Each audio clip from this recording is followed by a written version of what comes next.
Take two. All right, it's time to put the raddle in. I grab my warp and I'm collecting all of it up in my hands, all the extra threads. And I want it to sit on this back beam. So I'm gonna place it here, and I want it to be sort of even, the middle of the raddle to be in the middle of the loom. And then I'm gonna set that down.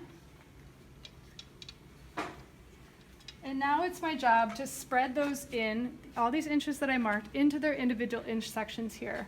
Before I do that, I'm gonna do a little trick on this side where having your warp in just a little bit of tension, and you might wanna come over one more time, sorry, Heather. I'm gonna go with the whole section of the whole warp, go over one way and now over the other way. And this causes some tension, and it just allows me not to have everything sliding around. And it's also how you warp if you're by yourself. If you have a friend, you don't need that. So I just put that in there. And now I need to secure my raddle. I'm centering my raddle here. I have a center mark, and I'm looking at the marks in the loom.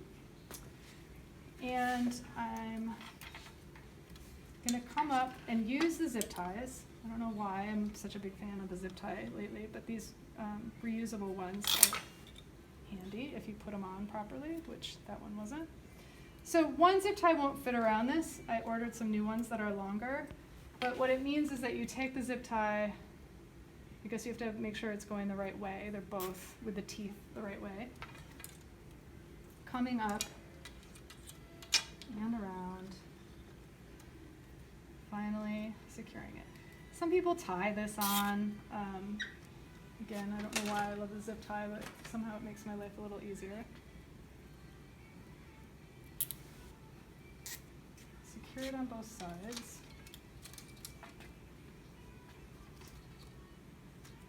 And then we're ready. Now it's not going to go anywhere. And you don't want the sticks under it. You can also put the sticks like in there if that's helpful to not have the sticks move around. This one's not going to be able to fit in there. So now I have my inch sections from when I did the twining. And remember I said we're not going to use these forever. We just need them to make sure we contain that information.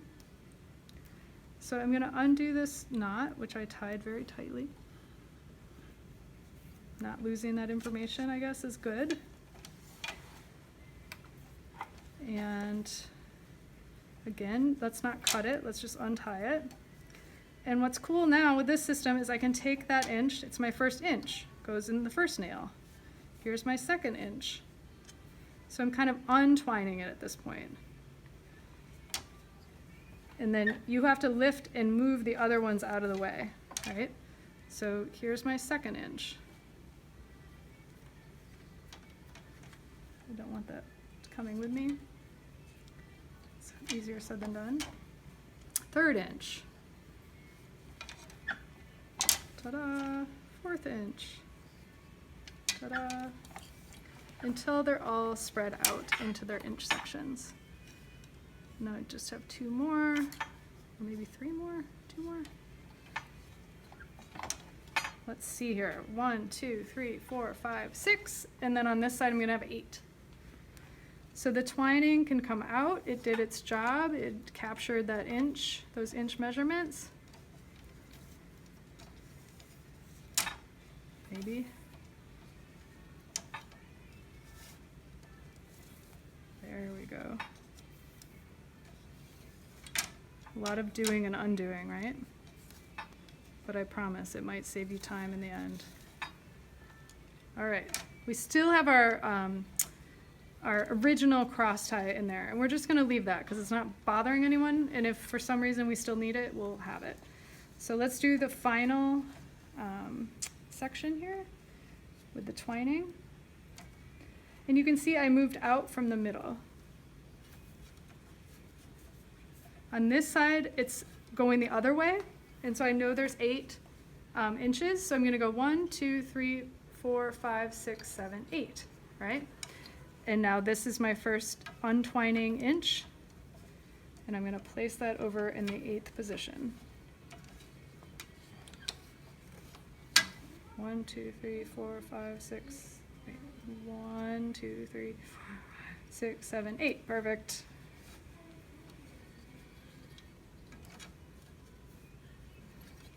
So your goal is you got to get these over the head of the knot, the nail. I know it looks a little complicated, but it'll work. Get this guy at the party over here. Don't want to leave anyone behind. And sometimes like the color delineation here makes this next one really easy, right? Because I'm transferring from blue to brown. I guess if you had a striped warp, you wouldn't have to measure any of these. Just be in there. 1 inch, 1 inch, 1 inch, I mean. All right, we're almost done.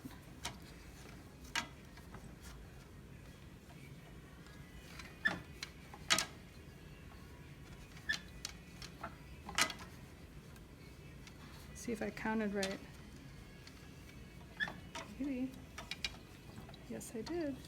2 left. All right, let's make sure that's right. So you don't want everything crossing here back. We want it from the inch back into the right section. And so now again, I can take out the twining. Don't need that anymore.